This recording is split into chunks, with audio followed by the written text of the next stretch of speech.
Oração. Adoração.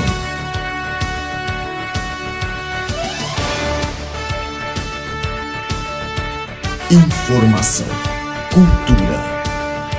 Louvor. Palavra de Deus. Transmissão ao vivo. TV Recôncavo. Conectada a você. Conectada a você. Graça e paz, igreja. Amém? Que prazer, que privilégio estar aqui com vocês. Que povo lindo. Eu estou feliz que o pastor vai estar com a gente no mês que vem, com Thaís, lá em Recife. Glória a Deus. A gente tem o nosso Inside, que é um evento... Eu falei isso no carro para a Thaís. Quanto mais pessoas da igreja participam, mais a igreja vai ficar incendiada. Nós temos um evento que chama Inside, só para líderes e pastores do Brasil todo. São 2 dias de treinamento, na verdade. São 14 palestras.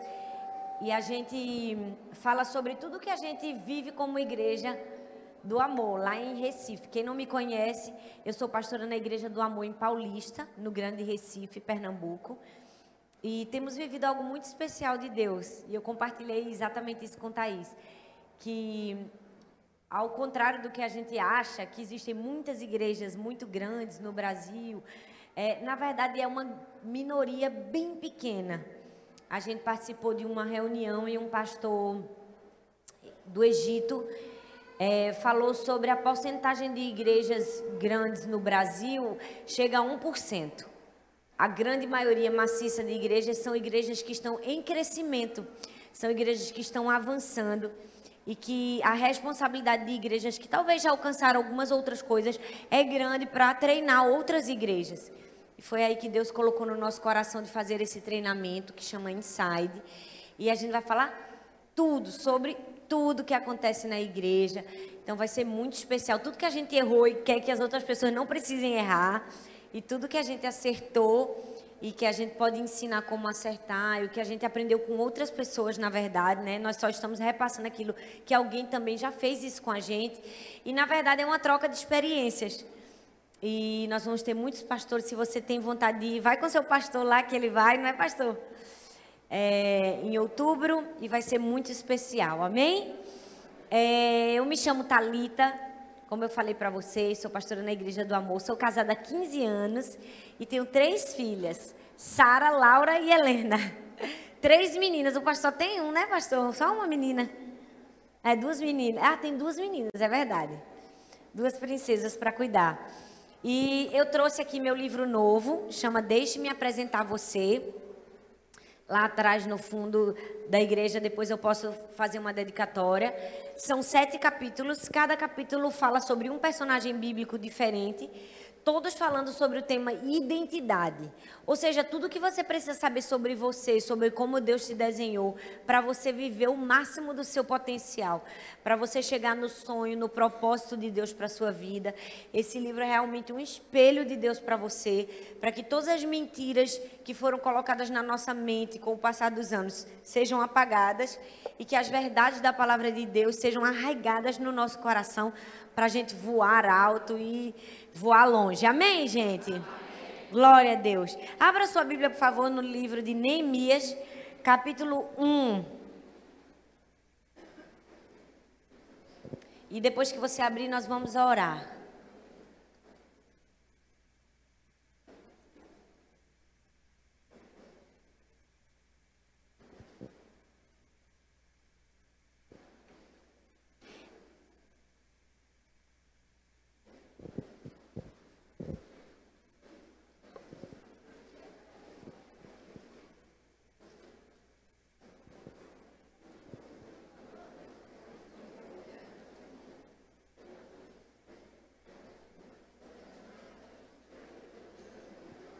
Glória a Deus.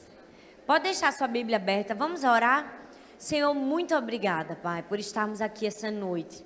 Estamos aqui porque te amamos, porque te desejamos, porque queremos ouvir a tua voz. Fala conosco, nos ensina a tua palavra, que como igreja possamos ser alimentados para, em nome de Jesus, viver o evangelho de Jesus aqui na terra, espalhar as boas notícias de salvação e mudarmos o mundo. Nós te oramos e te agradecemos no nome de Jesus. Amém. Hoje eu quero falar uma palavra direcionada para a igreja do Senhor, né? Hoje é domingo. E é muito bom ver, eu perguntei a Thaís, geralmente eu ministro para as mulheres, mas eu amo falar para a igreja, porque eu sou pastora de igreja local. E eu entendo que nós como igreja precisamos nos alimentar de algo que nos traga de volta ao centro da motivação do coração de Deus. Hoje a gente está vivendo dias difíceis, como diz a Bíblia, tempos trabalhosos, né? A gente vê tanta falta de amor, tanta indiferença, tanta violência no mundo. Não é? Aqui no Brasil de maneira especial, a gente já viu tanta tragédia, não é? A gente já viu índio ser queimado vivo, né? A gente já viu pai, mãe maltratando crianças, idosos, né? Há um tempo atrás passou uma reportagem de uma senhora que matou um cachorrinho a pauladas na frente da filha de 2 anos de idade. São coisas tão assustadoras que a gente se pergunta: qual é o papel da igreja no mundo? O que nós estamos fazendo para mudar o mundo? Porque você já percebeu que todo crente, todo cristão, ele tem esse desejo imbuído no seu coração: eu vou mudar o mundo, eu vou trabalhar, né, para o Senhor, eu vou fazer a diferença na minha geração, eu vou marcar minha geração. E isso é maravilhoso, porque é o próprio Deus que coloca esse sentimento no nosso coração. Mas nós precisamos entender qual é o caminho para isso. Qual é o caminho para mudarmos o mundo? Porque realmente nós estamos precisando de um avivamento. E sabe, avivamento é diferente do que muito tempo se ensinou para a gente. Tem gente que acha que avivamento é só a pessoa falar em línguas, ou só a pessoa vir para a igreja e ser cheio do Espírito Santo. Avivamento é muito mais que isso. Avivamento é ser um solucionador de problemas, um transformador de realidades. É entrar no mundo, né, no lamaçal do pecado e fazer a diferença ali. É ser luz, é ser sal. E hoje eu quero falar sobre isso no texto de Neemias. Todos nós, quando olhamos para essa realidade de indiferença, de violência, de corrupção, principalmente, né, que a gente vive no Brasil, a gente se pergunta: meu Deus, é impossível mudar. Realmente, sozinho a gente não consegue. Consegue, gente? Você acha que sozinho você pode mudar o mundo? Mas juntos podemos fazer a diferença? Sim, esse é o papel da igreja de Cristo. A gente sempre ouve dizer que a igreja é uma agência do reino de Deus aqui na terra. E é verdade. Nós somos uma agência do reino de Deus. É como se todo mundo que está aqui trabalhasse para Jesus. É isso, gente. Aqui a gente trabalha. A gente tem um patrão, além do chefe da gente, que a gente trabalha todo dia de segunda a sexta, ou de segunda a sábado.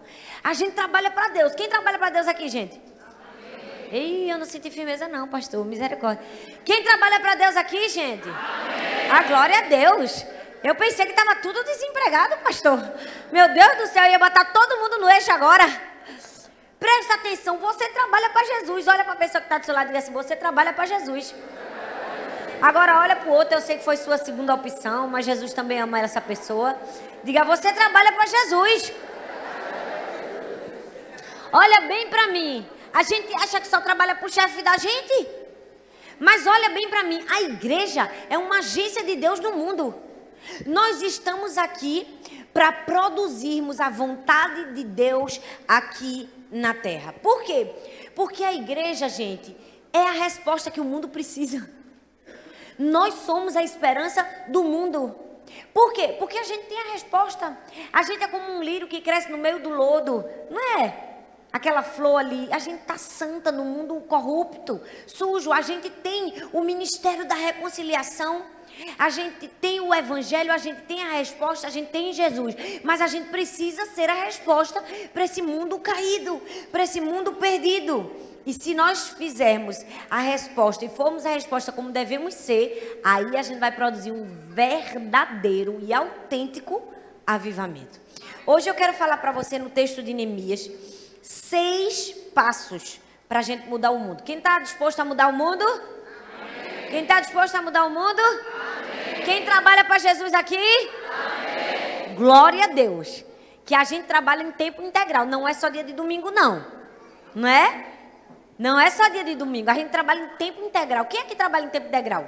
A gente já trabalha para Jesus. A gente vai no ônibus trabalhando para Jesus. Vai ou não vai? Conversando com a pessoa do lado, ganhando a amizade dela, né? Deixando ela ver Jesus em você. No seu trabalho, você trabalha para Jesus? Deveria. Se não trabalha. Porque nós estamos sempre trabalhando para Jesus. Hoje eu quero falar 6 passos no texto de Neemias para ganharmos o mundo para Deus. Sabe, aqui no livro de Neemias, a gente vai ver que Neemias ora por Jerusalém. Ele está vivendo um momento muito difícil. O povo estava sofrendo porque havia sido cativo. Nabucodonosor havia destruído o templo do Senhor, havia destruído Jerusalém e o povo tinha sido levado cativo.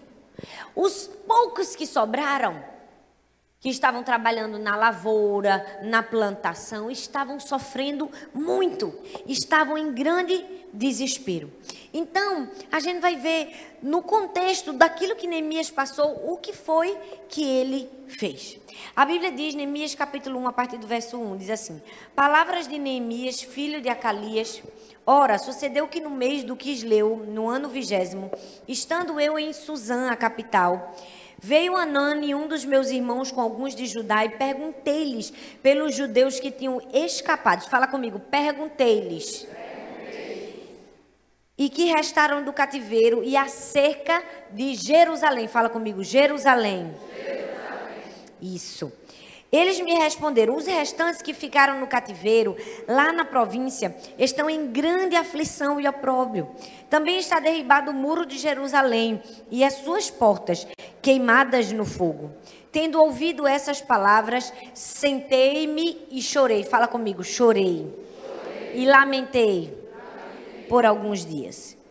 E o texto continua: e continuei a jejuar e orar perante o Deus dos céus, e disse: ó Senhor Deus dos céus, Deus grande e temível, que guardas o pacto e usas de misericórdia para com aqueles que te amam e guardam os teus mandamentos, estejam atentos os teus ouvidos e abertos os teus olhos para ouvires a oração do teu servo, que hoje faço perante ti, dia e noite, pelos filhos de Israel, teus servos, confessando eu os pecados. Fala comigo, pecados dos filhos de Israel que temos cometido contra ti. Sim, eu e a casa de meu pai pecamos. Na verdade, temos procedido perversamente contra ti, não temos guardado os mandamentos, nem os estatutos, nem os juízos que ordenaste a teu servo Moisés. Eles são teu servo, o teu povo. Eu pulei algum? Não. Que resgataste com o teu grande poder e com tua mão poderosa. Ah, Senhor, estejam atentos os teus ouvidos à oração do teu servo e à oração dos teus servos que se deleitam em temer o teu nome. E faze prosperar hoje o teu servo e dá-lhe graça perante este homem. No texto de Neemias, a gente vai ver a primeira atitude de alguém que quer mudar o mundo. Neemias era alguém que estava inconformado com o que estava acontecendo. O povo estava sofrendo, gente.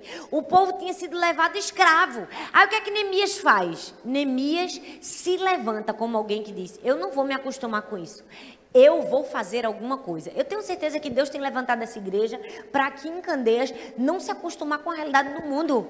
A gente não pode se acostumar com o que está acontecendo no mundo. A gente tem que andar inconformado. Eu sempre falo lá na igreja, se você andar, se você vê um bar, se você vê uma prostituta, se você vê um mendigo na rua, isso tem que mexer com você.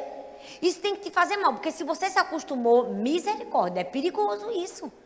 Nós como igreja, nós não podemos nos acostumar com o pecado, com a tristeza, com a miséria, com a violência, com a prostituição. A gente precisa fazer alguma coisa, amém, gente?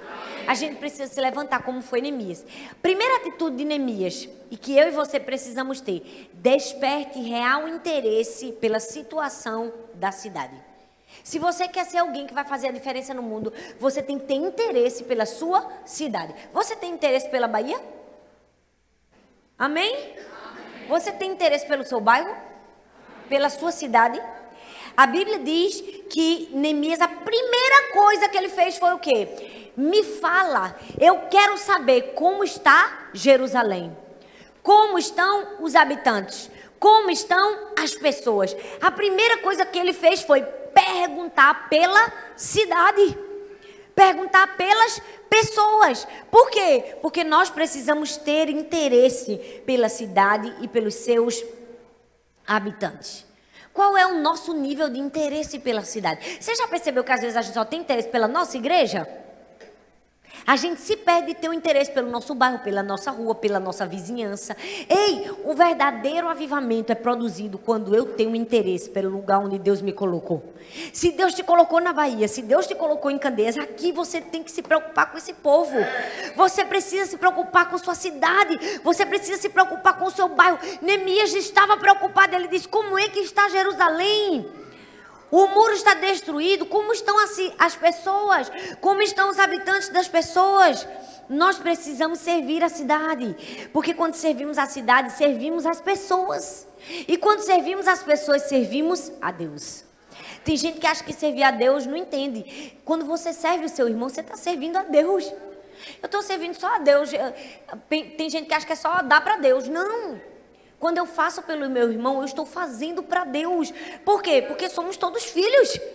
Não é verdade? A gente que é pai e mãe, quando alguém faz pelo um filho da gente, não está fazendo para a gente? É mesmo que dá para a gente. A gente quando é pai e mãe, quando um filho ganha um presente, não foi a gente que ganhou? Assim também é com Deus. Quando você faz pelo seu irmão, você está fazendo para Deus. É por isso que você precisa se preocupar com a cidade e com as pessoas. A Bíblia diz que a igreja é o quê? O sal da terra. O sal serve para quê, gente? Preservar. Preservar da decomposição. O sal é o quê? Um antisséptico natural. O que é um antisséptico? Como um remédio. É aquele que inibe bactérias. Inibe a proliferação de bactérias. Ei, você é um agente antisséptico no mundo? Nós somos sal. Se somos sal, aonde a gente está, a gente tem que inibir coisa ruim. Se você tiver, não pode se decompor. Aonde você tiver, tem que estar preservado. Você está entendendo? Porque nós somos sal da terra. A gente existe para preservar o mundo da decomposição. Então, aonde você trabalha, os valores têm que ser preservados. Aonde você está, a família tem que ser preservada. Você precisa se avaliar. Porque às vezes você está num lugar, seus amigos que são do mundo falam palavrão na sua frente. Tem algum problema com você, não tem com seus amigos. Porque onde você está, você tem que inibir o pecado. Olha bem para mim, o sal inibe a decomposição. Ele não deixa se decompor. Você não pode deixar. Se alguém estiver do seu lado, você tem que ter uma vida tão íntegra, mas tão íntegra, mas tão íntegra, que ninguém vai ter coragem de falar uma palavra na sua frente. Ninguém vai ter coragem de falar uma mentira na sua frente, nem que seja com respeito a você. Eu me lembro quando eu estudava na faculdade, eu estudava na minha classe tinha um padre. Era eu e ele, a pastora e o padre, na sala. E eu tinha uns amigos muito mundanos. E eu tinha uma amiga que falava muito palavrão. E aí ela saiu uma vez de uma prova, tinha feito a prova ruim, e saiu xingando o professor, e soltou um palavrão. Quando ela soltou um palavrão, que ela percebeu que a gente estava assim, no meio, ela, ai, Thalita, desculpa, perdão. Desculpa, eu nem vi que tu estava aí. Aí o padre fez uma graça com ela, fez, oxente, e eu? Ela fez, tu não tem respeito comigo não. Porque ele era tão inescrupuloso, ele não tinha testemunho, mesmo sendo padre, que ele não estava inibindo o pecado. Deixa eu te dizer, você tem que inibir o pecado, porque você é o quê? Você é sal da terra.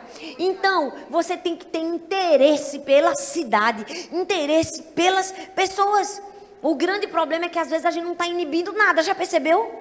A gente está tão insensível, inerte aos problemas que estão acontecendo no bairro, na vizinhança, na cidade, né? A gente vem para a igreja e finge que nada está acontecendo. A gente olha a prostituta e o mendigo na rua, mas não consegue enxergar eles. Não consegue enxergar como um problema que está na minha mão e na sua mão para resolver. Por quê? Porque nós somos a solução. É como o pastor disse, a igreja tem a solução de acudir o necessitado, que precisa do alimento. Então, tenha interesse pela cidade, pelas pessoas. Gente, o sal no saleiro é útil? Ixi, ninguém cozinha aqui, não? Não tem ninguém para fazer uma acarajé, nem uma muqueca? O sal no saleiro presta, minha gente? Se ele ficar só no saleiro, na sua casa, vai prestar? Vai prestar, gente? Ah, sim, eu pensei que tinha saleiro de enfeite lá. O sal presta quando ele vai para onde? Para comida, né, gente? Ei, o sal não é para estar só no saleiro.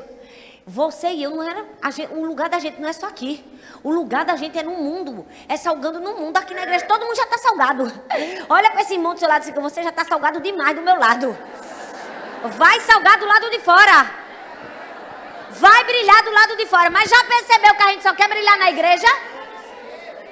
Olha bem para mim. Você já percebeu que a gente só quer ser sal na igreja? A gente só quer brilhar na igreja? E se possível tem que ser no altar. Se tiver um microfone na mão, melhor ainda.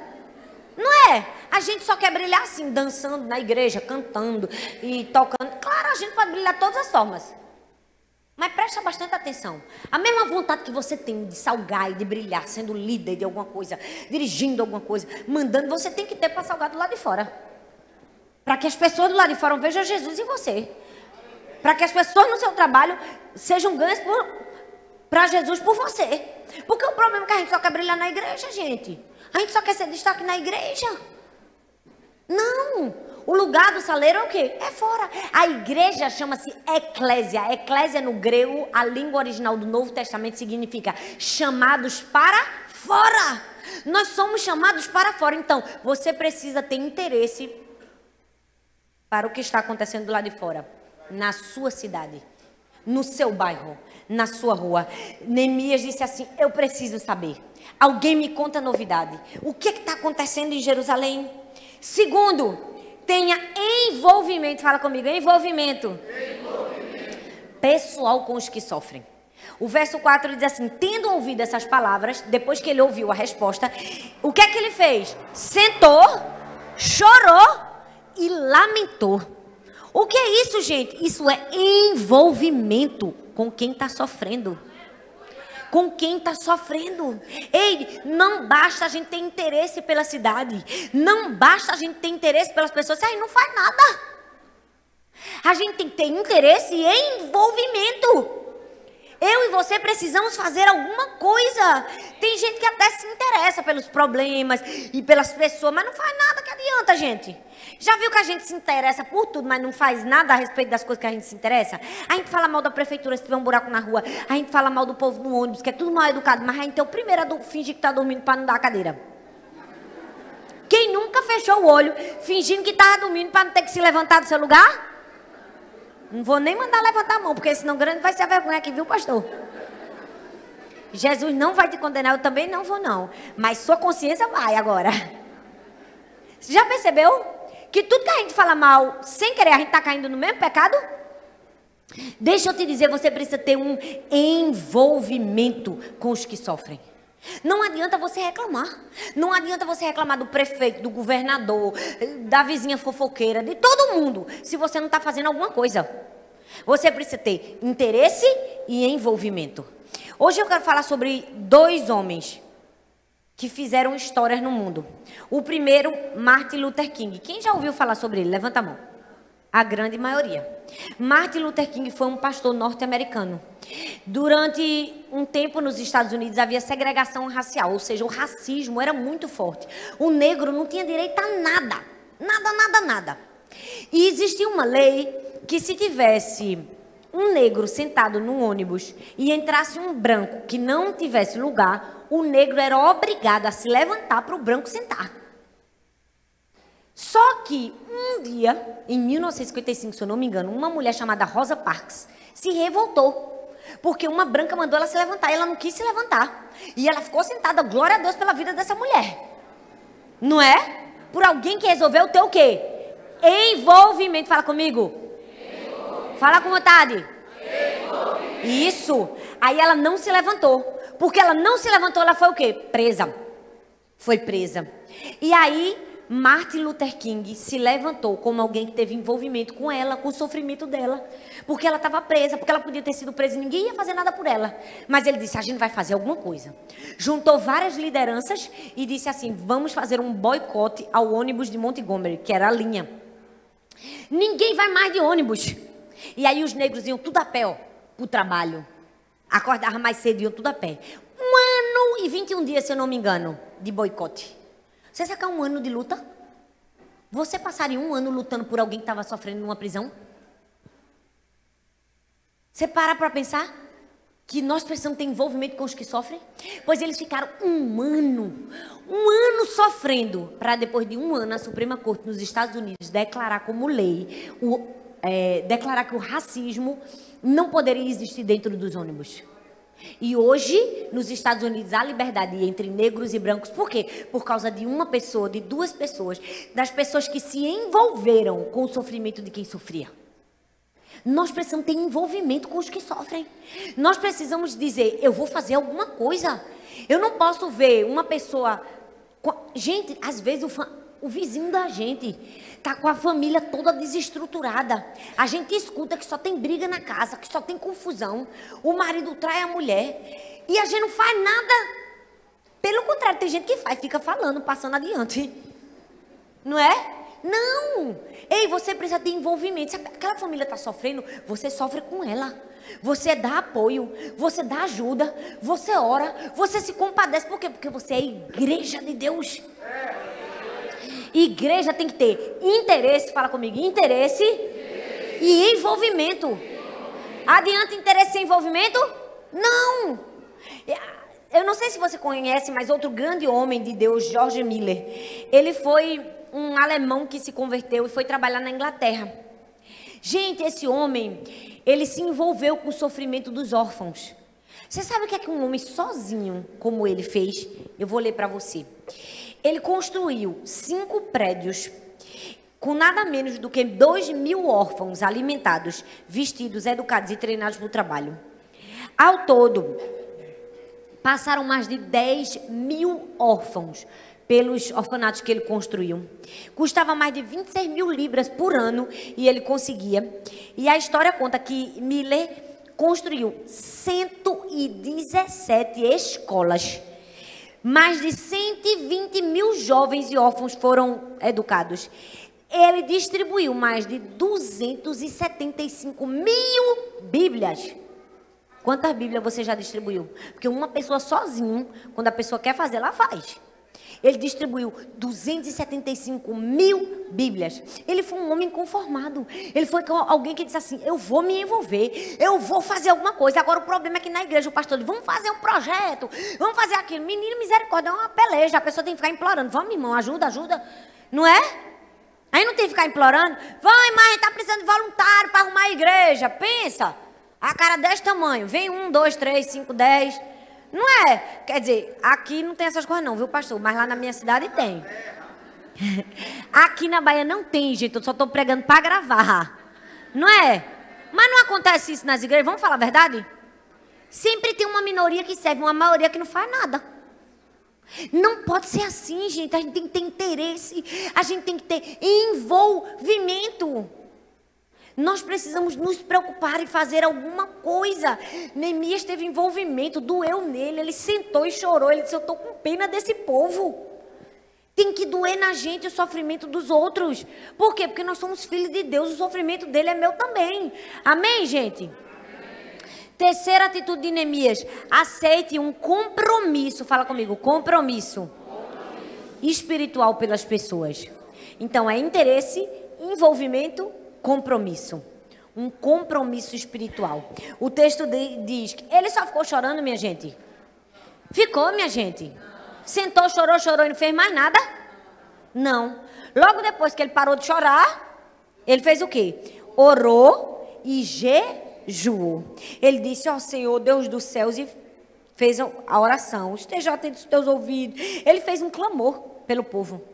Ei, eu e você precisamos ter um compromisso espiritual pelas pessoas. Não é só com boa vontade, nem com piedade, nem se interessar, nem ter pena, que a gente muda o mundo, não. A gente precisa fazer alguma coisa de maneira espiritual. A gente precisa se envolver espiritualmente com as pessoas. Deixa eu te perguntar uma coisa. Hoje, não precisa me responder. Por quem você orou? Você já percebeu que nossas orações é sempre sobre a gente? Deus, me abençoa. minha casa, minha família, meu pai, minha mãe, meus filhos. Me fala qual é a lista de prioridades das suas orações, que eu te digo quais são as listas de prioridades da sua vida. O problema é que a gente às vezes não se apercebe, mas a gente só pensa na gente. A gente só ora por a gente, por aquilo que a gente precisa. Ei, nós precisamos ter compromisso espiritual pelas pessoas. Você orou pela sua vizinha hoje? Você orou por aquela irmã que está precisando, que você sabe que está passando por um problema? Orou pela igreja? Orou pelo pastor? Você percebe como a gente está vivendo num mundo individualista? Não pode, gente. A Bíblia diz que Neemias fez o quê? Sentou, chorou e depois ele fez o quê? Orou e jejuou por ele? Não. Pelo povo que estava sofrendo. Pelo povo que tinha sido deixado em opróbrio. Ei, eu e você precisamos ter um compromisso espiritual pelas pessoas. A gente quer que o povo aceite Jesus, mas nem para fazer uma oração pela pessoa? Não, gente. Olha, lá na igreja, a gente tem um momento que a gente faz evangelismo em massa. A gente se prepara, gente. A gente sabe o que a gente faz? A gente compra chocolate. A gente faz bolo para os vizinhos, pudim. A gente passa um mês só tratando bem os vizinhos, que não é crente. Depois de um mês que a gente dá bem muito amor para os vizinhos, que a gente vai rascar calçada. É proposital, a gente faz intencional. Vai rascar calçada, ter o lixo, a gente tem um bom exemplo. Aí o que a gente faz? Convida para a igreja. Tu acha que o vizinho não vai? Vai, nem que seja para pagar o bolo que tu deu a ele. Agora não faz nada e chama o vizinho. Ele vai dizer, dá não, tenho alguma coisa para fazer hoje. Não é assim que acontece? Porque a gente não tem compromisso com as pessoas. Mas quando a gente tem compromisso com as pessoas é diferente, é ou não é? Então tenha um compromisso espiritual pela vida das pessoas. Ore, jejue, pague o preço. Porque tem gente que está precisando da gente. Eu aprendi com minha mãe, quando eu era pequenininha. Toda vez que eu estava no carro que passava uma ambulância junto da gente, minha mãe dizia assim para mim e para os meus irmãos, vamos parar tudo que a gente está fazendo agora e vamos orar por essa ambulância, vamos orar pela pessoa que está nessa ambulância, porque a gente não sabe se ele vai morrer, a gente não sabe a situação dessa pessoa, se ele vai morrer sem Jesus, vamos orar, a gente não sabe o que está acontecendo. E toda vez que passava uma ambulância no carro, minha mãe, vamos orar, Deus tenha misericórdia dessa pessoa, Senhor, salve ela, salva a vida dela, não deixa ela morrer, ajuda, dê sabedoria ao médico, que chega a tempo. E minha mãe orava. É uma coisa simples, né, pastor? Uma coisa muito pequena. Mas minha mãe fez isso a vida inteira com a gente. O que é que minha mãe estava ensinando? Compaixão pelo próximo. Ter um compromisso espiritual pelas pessoas. Orar por alguém que precisa. Eu cresci assim. Não consigo passar uma ambulância junto de mim hoje e eu não parar onde eu estou por um momento e fazer uma oração, nem que seja de 1 minuto, por aquela pessoa que está na ambulância. Minhas filhas têm 7 anos e 5, elas já sabem. Quando passa a ambulância, vamos orar, mamãe, vamos orar. Eu digo, vamos orar. Por quê? Porque a gente precisa ter um compromisso espiritual pelas pessoas. Neemias orou e jejuou. 4º lugar, o que foi que Neemias fez? Reconheceu suas fraquezas e falhas. O verso 7 diz assim, na verdade, temos procedido perversamente contra ti, e não temos guardado os mandamentos, nem os estatutos, nem o juízo que ordenasse a teu servo Moisés. O que foi que Neemias fez, gente? Se arrependeu. Reconheceu fraquezas e falhas dele e dos outros. Mas já percebeu que tem gente que quando está passando por uma aflição, um problema muito grande, ao invés da gente pedir perdão pela pessoa, a gente já está, rapaz, isso aí é pecado, tenho certeza. Não tem gente que faz isso? Ixi, deve estar em fornicação, ó, misericórdia. Isso bem adulterou. Não estou falando que tem gente assim aqui não, porque aqui não tem, só tem em Recife. Mas em Recife tem um povo nas igrejas que quer ser Deus. Ele quer dizer, se a pessoa está sofrendo alguma coisa, ela fez. Já percebeu isso? Quer dizer que ninguém pode sofrer? Ninguém pode passar por uma aflição na vida, que é pecado. Você sabe o que é isso? Isso é uma mentira que foi colocada na cabeça de muitos cristãos a vida inteira e a gente acreditou. Porque a Bíblia não disse isso. A Bíblia diz que no mundo a gente vai ter o quê? Vai ter o quê, gente? A gente tem, claro, que tem gente que tem aflição consequência de pecado. Tem, mas nem todo mundo. E a gente não é Deus para a gente ter bola de cristal para dizer quem é. E quando alguém estiver passando por uma aflição, o que é que você precisa fazer? Se compadecer, se arrepender e perceber que aquela pessoa é tão necessitada da graça de Deus como eu. Ela é falha, eu também sou. Ele caiu, eu dou a mão para levantar, porque amanhã ou antes poderia ter sido eu. Ei, se coloque entre um deles. Se identifique com o sofrimento das pessoas. Reconheça que ninguém é melhor do que ninguém. Gente, Deus não tem filho preferido. Deus tem propósito diferente. Eu não sou melhor do que você, nem você é melhor do que ninguém. Nem o pastor é melhor do que ninguém. Aqui não tem hierarquia não. Na sua casa tem hierarquia? Tem um filho melhor do que o outro? Que assim, esse aqui eu gosto mais do que esse aqui é melhor do que esse. Não é tudo filho, gente. Pode até ter com as pessoas falhas, mas com Deus não. Porque Deus é um pai que não falha. Ei, somos todos iguais para Deus. Então, quando alguém está passando por uma situação difícil, reconheça que você não é melhor do que aquela pessoa. Reconheça suas fraquezas e falhas. Foi isso que Neemias fez. Ele disse: Deus, tem piedade da gente, Senhor. Porque a gente é falho, porque a gente é pecador. E a gente precisa fazer essa mesma oração todos os dias para Deus. Quer dizer, Deus, olha fulano, não. Deus, olha a mim. Me perdoa, Senhor. Tem misericórdia da minha vida, Deus. E aí o que é que você faz? Em quinto lugar, para mudar o mundo: veja o mundo com os olhos de Deus. Olha para a pessoa que está do seu lado assim: tira a lente dos seus olhos. Fala com vontade: tira a lente dos seus olhos. Você precisa olhar para o mundo com os olhos de Deus. Porque o verso 10 diz assim: gente, Neemias foi tão sabido, olha bem para mim. Neemias foi tão inteligente que até para orar ele orou certo, pastor. Primeiro ele se arrependeu, ele estava ganhando Deus. Ele estava dizendo: Deus, olha, está tudo errado aqui, viu? A começar de mim, Senhor, me perdoe. Tem pena da gente, Deus, porque a gente está todo errado aqui. Eu não vou dar desculpa. Na vida a gente tem desculpa, a gente tem resultado. Deixa eu te ensinar uma coisa que eu ensino para minhas filhas que são pequenas. Eu digo assim: olha, fez uma coisa errada, não se justifica. Errei e acabou. O problema é que a gente fica: ah, mas foi porque fulana mandou eu fazer, mamãe. Não. Erro a gente justifica, gente. Pode ter todas as justificativas do mundo. Errou, me perdoa, eu errei. Não poderia ter feito. A gente não justifica pecado. A gente se arrepende. Neemias fez tudo certinho. Ele foi lá e se arrependeu. Não justificou. Disse que estava errado. Mas depois ele apelou para Deus. Apelou ou não apelou? Apelou. Ele disse assim: Deus, eles são teu povo, Deus. Eles são teu povo, que o Senhor resgatou ele com tua mão poderosa. Olha como Neemias foi sabido. Foi que ele disse: ó Deus, tem piedade.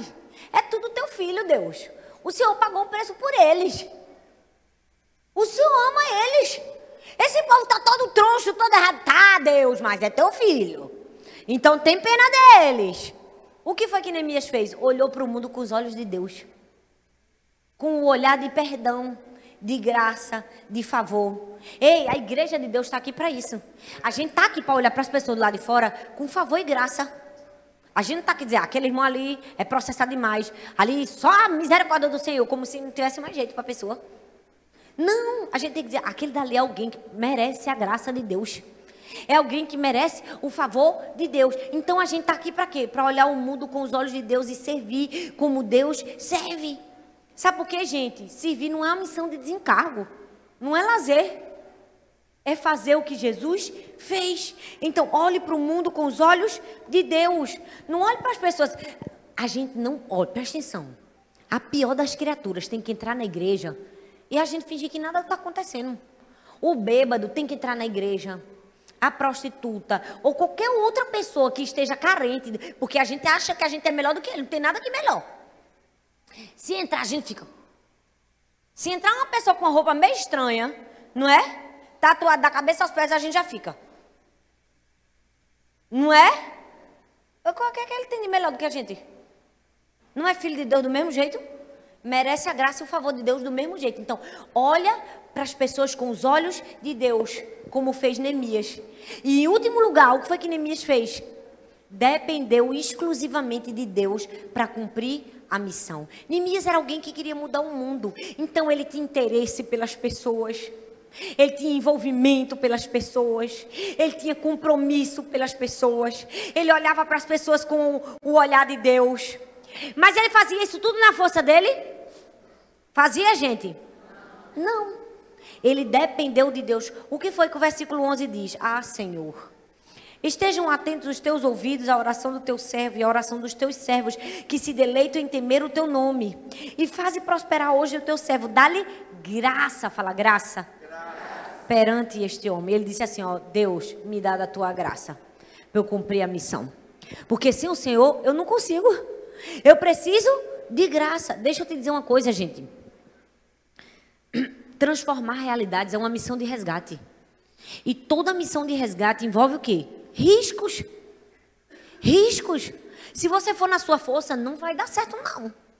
Não vai dar certo. Você tem que ir na dependência do Senhor. O principal cuidado que eu e você temos que ter como igreja de Cristo é fazer a obra de Deus dependendo de Deus, não da gente. Ah, não, porque eu sou o melhor pregador, porque eu sou o melhor evangelista, porque eu sou o melhor. Ninguém é o melhor de nada. A gente depende de Jesus, porque se não for Jesus, misericórdia, não estava nem viva. Se não fosse a graça de Deus, eu acho que Ele não tinha nem deixado eu me acordar hoje. Porque todo dia a gente dá motivo para quê? Para que Deus nos ame, não nos ame, mas Ele continua nos amando. E Ele continua acreditando na gente. O principal cuidado que a gente tem que ter é depender exclusivamente de Deus. Porque olha bem para mim, o complicado aqui na vida, na terra, não é se encher de Deus, não. É se esvaziar de si próprio. Se encher de Deus é fácil. Agora esvazia de tu, pra tu ver. É mais difícil. Bem mais difícil. Mas é isso que nós precisamos fazer. Por quê? Quem vai fazer é Deus. No fim, quem ganha glória é Deus. Quem dá o resultado é Deus. Então, a gente precisa depender de Deus. A gente precisa dizer, Deus, eu preciso de Ti. Para ganhar minha família para Jesus. Para ganhar meu marido para Jesus. Para ganhar meus filhos para Jesus. Para ganhar minha vizinha para Jesus. Para fazer a diferença na minha rua, no meu bairro. Eu preciso do Senhor, porque sozinho eu não consigo. Você precisa depender de Deus. Neemias disse, Senhor, me dá graça. O que é que Neemias estava dizendo? Me dá sabedoria, me dá discernimento, me dá unção, me dá ousadia. Todo dia a gente tem que pedir isso para Deus. Eu digo, Deus, se a tua presença não for comigo para eu subir ali, não deixa nem eu subir, porque eu não tenho nada de bom para oferecer. Mas o Senhor tem. Então fala através de mim, faz através de mim, se move através de mim. Essa tem que ser a nossa oração todos os dias, oração de dependência. Fala comigo, dependência. Dependência de Deus. Sabe por quê, gente? Porque a gente não foi criado para correr atrás do vento. A gente não foi criado por Deus para viver uma vida sem propósito. A gente não foi criado para ser mais um. Você acha que você é só mais um aqui em Candeias? Você é só mais um em Candeias, gente? Você acredita que você foi escolhido para fazer a diferença? Olha bem para mim. Você foi escolhido para fazer a diferença. Na sua casa, em primeiro lugar, é o primeiro lugar que você tem que fazer a diferença. No seu trabalho, na sua vizinhança, na sua rua, no seu bairro, na sua cidade, no seu país e quem sabe no mundo. Deus quer levantar pessoas para fazer a diferença, como foi com Neemias. Efésios 2:10 diz assim, porque somos criação de Deus, realizada em Cristo Jesus para fazermos boas obras, as quais Deus preparou antes para que nós as praticássemos. E eu quero terminar com o texto de Atos, capítulo 13, versículo 36. Eu queria que se você só prestasse atenção, não precisa abrir. Diz assim, tendo, pois, Davi servido ao propósito de Deus em sua geração, adormeceu, foi sepultado com seus antepassados e seu corpo se decompôs. O texto diz, tendo, pois, Davi servido ao propósito. Depois que Davi serviu ao propósito, depois que Davi foi alguém que cumpriu a missão de Deus, eu e você temos que ser essa pessoa aqui na terra. Em resumo, o que é que tem que acontecer na nossa vida? Todos os dias, quando a gente for dormir, a gente tem que colocar a cabeça no travesseiro e ser capaz de dizer, eu trabalhei duro hoje na equipe de Deus para mudar o mundo. Será que hoje você vai poder deitar a cabeça no travesseiro e dizer, eu trabalhei duro na equipe de Deus para mudar o mundo? Porque eu falei no começo que nós somos o quê? Todos a agência de Deus. A gente está todo mundo trabalhando para quem? Você precisa todos os dias, quando for dormir, botar a cabeça no travesseiro e dizer assim, hoje eu fiz alguma coisa. Hoje eu trabalhei duro. Hoje eu fiz algo na equipe de Deus que está mudando o mundo. Fique em pé no seu lugar. Se o menino do teclado puder tocar, eu agradeço. Deus te trouxe aqui, não para você ser um espectador da fé cristã. Deus te trouxe aqui para você ser um realizador. Você ser alguém que vai mudar o mundo. Deus está precisando de pessoas assim, gente. Feche seus olhos, feche seus olhos. Não deixe nada atrapalhar você. Nada. Presta atenção. Essa palavra de Neemias é para mim, é para você. Neemias foi o exemplo de alguém que fez a diferença. Essa palavra é uma palavra de reflexão para mim e para você. Será que a gente tem um coração de Neemias? Será que a gente tem interesse, compromisso, envolvimento? Será que a gente vê com os olhos de Deus? Será que a gente está fazendo as coisas com a vontade que deveríamos fazer para Deus? Ou será que a gente está sendo só mais um no mundo, gente, que vem para a igreja, escuta a palavra, vai para casa, dorme, vem para a igreja, escuta a palavra, vai para casa, dorme, não faz nada com a palavra que recebeu? Não. O poder está nas nossas mãos, está na minha, está na sua. A palavra está nos seus lábios. O testemunho está na sua vida. Você precisa sair daqui e brilhar Jesus no mundo. Você precisa sair daqui e ser sal da terra, luz do mundo. Todo mundo que passar por uma aflição tem que olhar para você e dizer: ela tem a resposta, ele tem a resposta. Se alguém tiver em desespero, ele tem que procurar quem? Tem que procurar a gente. Tem que dizer: eu quero aquela pessoa ali, porque ela tem paz, ela tem alegria, ela tem amor, ela tem generosidade. Nós estamos aqui para ser discípulos de Jesus. E ser discípulo de Jesus exige renúncia. Exige renúncia. Exige não fazer a nossa vontade, mas a vontade daquele que nos enviou. Eu estou aqui em renúncia. Eu poderia estar na minha casa com as minhas filhas, mas exige renúncia. Há um preço a ser pago por mim, por você. Nós temos pago esse preço. Nós temos dado a nossa vida para Deus. Qual o seu nível de envolvimento? Eu quero que você nesse momento comece a orar no seu lugar e dizer: Deus, me perdoa se eu estou aquém, se eu ainda não tenho sido como Neemias. As coisas terríveis estão acontecendo do meu lado e eu estou me deixando ser apático. Mas eu quero me levantar hoje como alguém que vai fazer a diferença na minha cidade, na minha igreja. Quando o meu pastor precisar contar de mim, eu estarei pronto para trabalhar, pronto para evangelizar, pronto para trazer uma vida na casa do Senhor no domingo. Eu estarei pronto para levar Jesus, para levar amor, para levar alimento, para levar o que for necessário, para ganhar vidas para Jesus. Coloca a mão no seu coração, diga: me usa, Senhor. Me usa, Senhor, como um farol que ilumina, como uma ponte que guia. Diga: Senhor, me usa, Deus. Eu quero ser usado para transformar o mundo. Senhor, gera no meu coração um coração de Neemias.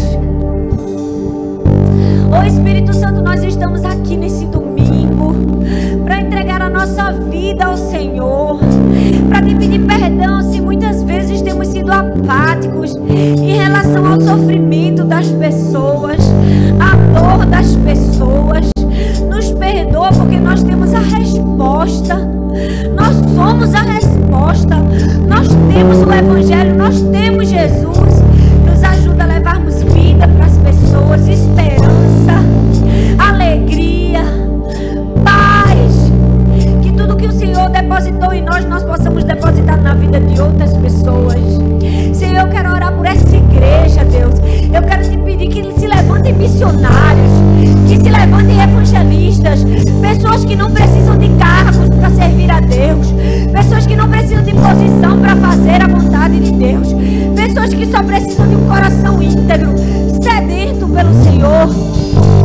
Levanta uma geração de Neemias nesse lugar, de homens e mulheres de Deus, inconformados com a situação no mundo, mas que vão fazer algo para mudar o mundo.